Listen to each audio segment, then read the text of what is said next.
बिस्मिल्लाहिर्रहमानिर्रहीम वेलकम करदा जी तुहानूं अपने यूट्यूब चैनल काशी मोबाइल ते। सब तो पहले तुहानूं एक अहम न्यूज़ दें, फ्रॉड हो रहे हैं, फ्रॉड तो बचो। जिन्हों का BOP क्रॉस आया सी उन्होंने मुख्तलिफ नंबरों तो कॉल की जा रही है और कहा जा रहा है कि असी बैंक की तरफों बोल रहे हैं तुहाडा BOP ओके करने लई असी कॉल की है, लिहाजा सानूं मतलूबा मालूमात दिओ।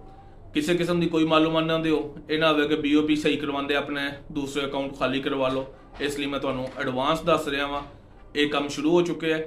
इस चीज़ तो बचियो, इस फ्रॉड तो बचियो। दूसरी गल ये वा कि न्यू अपडेट आ गई है, न्यू अपडेट आ गई है, वो कल रात आई है। मैं तुहानूं पहले भी पिछली वीडियो भी कहा सी, उस तो पिछली वीडियो भी कहा सी कि जुमेरात तक अपडेट आने के चांसेस ने, तो और वही गल हुई। कल रात न्यू अपडेट आ गई है, बहुत सारे लोग सिलेक्ट हो गए और बहुत सारे रिजेक्ट हो गए। रिजेक्ट होने की रेशो बहुत ज़्यादा है और BOP ज़्यादातर रिजेक्ट होए ने।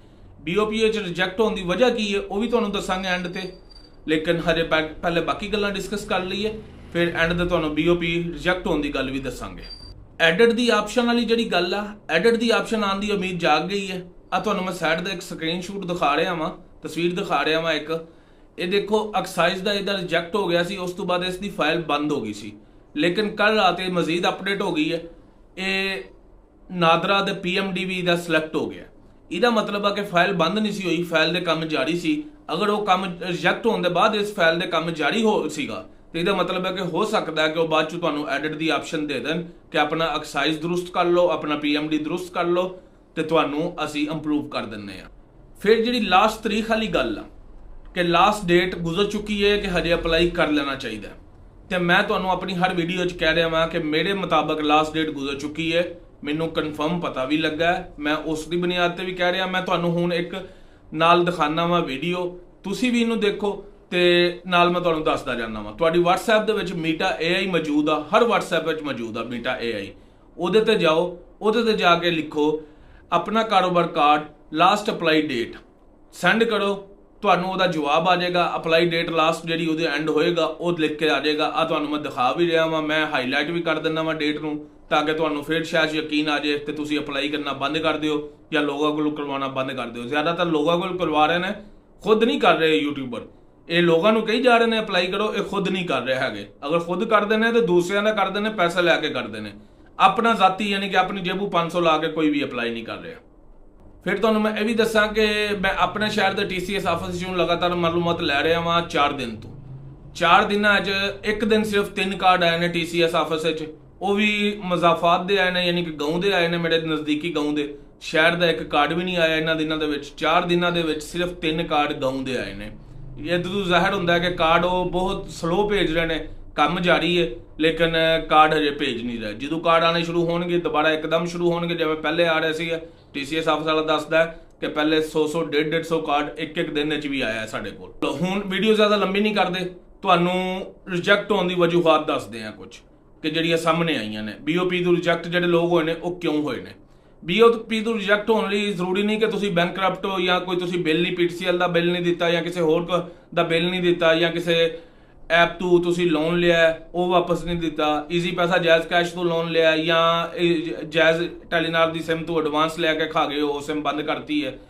एक कलियां ही वजूहात नहीं, ये वजूहात है जरूर ने, लेकिन कुछ लोग ऐसे ने वो कहते हैं कि भाई असी कोई लोन नहीं लिया, असी किसी किस्म का किसी बैंक तो असी अकाउंट नहीं खुलवाया, असी बैंक तो अगर अकाउंट खुलाया तो असी बिल्कुल चल रहे हैं उहदे नाल, असी बैंक करप्ट नहीं हाँ, फिर असी BOP क्यों रिजेक्ट हो गए हैं। BOP रिजेक्ट होने की कुछ वजूहत भी ने कि जिहड़ियां तुसीं अपनी आमदन की डिटेल लिखी है, अपने कारोबार के क्याम की डेट लिखी है, यानी कि कारोबार किदों तुसीं शुरू किया उहदी जिहड़ी तारीख लिखी है। मिसाल के तौर पर तुसीं आमदन अपनी लिख रहे हो 3 लाख रुपया, खर्चा लिख रहे हो तुसीं 1.5 लाख रुपया, तो 1.5 लाख रुपया तुहाडी बचत आ, तो कारोबार की तारीख तुसीं लिख रहे हो जिदन दी तुसीं अप्लाई कर रहे हो उदन दी, या 1 साल पहले दी या 2 महीने पहले दी अप्लाई की डेट लिख रहे हो। तो इस तू बैंक नूं भी पता लगता है कि फेक मालूमात दे रहे हैं या दे कारोबार करते नहीं। अगर करते हैं तो मालूमात इन्हां दी आमदन इन्नी नहीं है, 6 महीने साल दे विच या फौरी तौर पर कारोबार अज शुरू करना इन्होंने, तो इन्नी आमदन का अंदाजा किवें कर रहे हैं। एक ये वजूहत है। दूसरी वजूहत यह भी है कि जिहड़े तुसीं लिखी अपनी आमदन उन्होंने बहुत घट कईयां ने लिखती, 40,000 50,000 आमदन लिखती, उस तो भी बैंक ने इन्होंने रिजेक्ट किया कि अगर ये 40-50 हज़ार कमा रहे हैं तो सानू साडी इंस्टॉलमेंट कित्थों देंगे। ये 2 मेन रीजन ने, जिहड़े बैंक करप्ट नहीं है, जिहड़े कि जायज़ कैश ईजी पैसा या किसी भी प्राइवेट ऐप का लोन नहीं देना जिन्होंने, उन्हों की मेन रीजन ਇਹ ਨੇ ਰਿਜੈਕਟ ਹੁੰਦੀਆਂ। ਔਰ ਸਭ ਤੋਂ ਇੱਕ ਜਿਹੜੀ ਹੁਣ ਤੱਕ ਰੇਸ਼ੋ ਸਾਡੇ ਸਾਹਮਣੇ ਆਈ ਹੈ, ਤੁਸੀਂ ਵੀ ਆਪਣੇ ਨਜ਼ਦੀਕ ਜਿਨ੍ਹਾਂ ਨੂੰ ਕਾਰਡ ਮਿਲੇ ਆ ਤੁਸੀਂ ਜ਼ਰਾ ਚੈੱਕ ਕਰਿਓ, ਉਹਨਾਂ ਦੀ ਏਜ 40 ਸਾਲ ਤੋਂ ਉੱਤੇ ਆ। ਮਿਨੀਮਮ 40 ਸਾਲ ਤੋਂ ਉੱਤੇ ਏਜ ਵਾਲਿਆਂ ਨੂੰ ਕਾਰਡ ਉਹਨਾਂ ਦੇ ਇੰਪਰੂਵ ਜ਼ਿਆਦਾ ਹੋਏ ਨੇ। 40 ਸਾਲ ਤੋਂ ਘੱਟ ਏਜ ਵਾਲਿਆਂ ਦੇ ਕਾਰਡ ਬਹੁਤ ਘੱਟ ਇੰਪਰੂਵ ਹੋਏ ਜ਼ਰੂਰ ਨੇ, ਲੇਕਿਨ ਬਹੁਤ ਘੱਟ ਇੰਪਰੂਵ ਹੋਏ ਨੇ। 35 ਸਾਲ 36 ਸਾਲ ਦੇ ਵੀ ਇੰਪਰੂਵ ਕੁਝ ਹੋਏ ਨੇ ਕਾਰਡ ਜਿਹੜੇ ਲੋਕਾਂ ਦੇ ਅਸੀਂ ਅਪਲਾਈ ਕੀਤੇ ਹੋਏ ਸੀ, ਲੇਕਿਨ ਉਹ ਚੰਦ ਇੱਕ ਹੋਏ ਨੇ। 40 ਸਾਲ ਦੇ ਉੱਤੇ ਜਿਨ੍ਹਾਂ ਦੇ ਵੀ ਅਪਲਾਈ ਕੀਤੇ ਸੀ ਉਹ ਤਕਰੀਬਨ ਸਾਰੇ ਇੰਪਰੂਵ ਹੋ ਗਏ ਨੇ। ਅੱਛਾ ਜੀ, ਹੁਣ ਤੁਹਾਨੂੰ ਐਂਡ ਦੇ ਮੈਂ 2-3 ਸਕੀਮਾਂ ਨਵੀਆਂ ਦੱਸ ਦਿਆਂ ਜਿਹੜੀਆਂ ਨਵੀਆਂ ਲਾਂਚ ਹੋ ਰਹੀਆਂ ਨੇ, ਜਿਨ੍ਹਾਂ 'ਚ ਇੱਕ ਟੈਕਸੀ ਸਕੀਮ ਹੈ, ਇੱਕ ਇਹਦੇ ਵਿੱਚ ਸਟੂਡੈਂਟ ਕਾਰਡ ਸਕੀਮ ਹੈ। ਟੈਕਸੀ ਸਕੀਮ ਬਹੁਤ ਅੱਛੀ ਸਕੀਮ ਹੈ, ਔਰ ਸਟੂਡੈਂਟ ਕਾਰਡ ਵੀ ਇਹਦੀ ਅਜੇ ਡਿਟੇਲ ਮੁਕੰਮਲ ਨਹੀਂ ਆਈ, ਇਹ ਵੀ ਬਹੁਤ ਅੱਛੀ ਸਕੀਮ ਹੈ। ਤੇ ਇੱਕ ਸਕੀਮ ਜਿਹੜੀ ਲਾਂਚ ਹੋ ਚੁੱਕੀ ਹੈ ਜਿਹਦੇ ਤੇ ਕੰਮ ਜਾਰੀ ਹੈ, ਉਹ ਆਪਣਾ ਘਰ ਆਪਣੀ ਛੱਤ ਆਪਣਾ ਘਰ। ਇਹਦੇ ਤੇ ਮੈਂ ਪਿਛਲੀ ਵੀਡੀਓ 'ਚ ਵੀ ਥੋੜੀ ਜਿਹੀ ਗੱਲ ਕੀਤੀ ਸੀ, ਮਜ਼ੀਦ ਵੀ ਗੱਲ ਕਰਾਂਗਾ। ਹੁਣ ਵੀਡੀਓ ਕਾਫੀ ਲੰਬੀ ਹੋ ਗਈ ਹੈ, ਇਨਸ਼ਾਅੱਲਾ ਅਗਲੀ ਵੀਡੀਓ ਜਿਹਦੀ ਮੁਕੰਮਲ ਡਿਟੇਲ ਤੁਹਾਨੂੰ ਦਿਆਂਗਾ। ਤੇ ਲੇਕਿਨ ਇਹਦੀ ਸਭ ਤੋਂ ਜਿਹੜੀ ਖਾਮੀ ਹੈ, ਇਹ ਸਿਰਫ ਮਖਸੂਸ ਇਲਾਕਿਆਂ ਦੇ ਵਿੱਚ ਆਪਣੀ ਛੱਤ ਆਪਣਾ ਘਰ ਸਕੀਮ ਪੂਰੇ ਪਾਕਿਸਤਾਨ ਜਾਂ ਪੂਰੇ ਪੰਜਾਬ ਵਿੱਚ ਨਹੀਂ ਹੈਗੀ। ਇਸ ਲਈ ਇਹਦੇ ਤੋਂ ਸਿਰਫ ਮਖਸੂਸ ਲੋਕ ਇਹਦੇ ਤੋਂ ਫਾਇਦਾ ਉਠਾ ਸਕਦੇ ਨੇ, ਹਰ ਬੰਦਾ ਇਹਦੇ ਤੋਂ ਫਾਇਦਾ ਨਹੀਂ ਉਠਾ ਸਕਦਾ। ਇਜਾਜ਼ਤ ਚਾਹੁੰਦਾ, ਵੀਡੀਓ ਪਸੰਦ ਆਏ ਤਾਂ ਆਪਣੇ ਚੈਨਲ ਨੂੰ ਸਬਸਕ੍ਰਾਈਬ ਔਰ ਵੀਡੀਓ ਨੂੰ ਲਾਈਕ ਜ਼ਰੂਰ ਕਰਿਓ, ਆਪਣੇ ਦੋਸਤਾਂ ਦੇ ਨਾਲ ਵੀ ਸ਼ੇਅਰ ਕਰਿਓ। ਔਰ ਜਿਹੜੇ ਲੋਕ ਬੈਡ ਕਮੈਂਟ ਕਰਦੇ ਨੇ ਉਹਨਾਂ ਵਾਸਤੇ ਐਂਡ ਤੇ ਸਿਰਫ ਇਤਨਾ ਕਹਿਣਾ ਚਾਹਾਂਗਾ ਕਿ ਅੱਲਾਹ ਪਾਕ ਤੁਹਾਨੂੰ ਹਦਾਇਤ ਦੇਵੇ। ਅਗਰ ਕਿਸੇ ਨੂੰ ਸਹੀ ਮਾਲੂਮਾਤ ਨਹੀਂ ਦੇ ਸਕਦੇ ਤੇ ਕਿਸੇ ਨੂੰ ਗਲਤ ਗਾਈਡ ਵੀ ਨਾ ਕਰੋ। ਅੱਲਾਹ ਹਾਫਿਜ਼, ਫੀ ਅਮਾਨ ਅੱਲਾਹ, ਪਾਕਿਸਤਾਨ ਜ਼ਿੰਦਾਬਾਦ।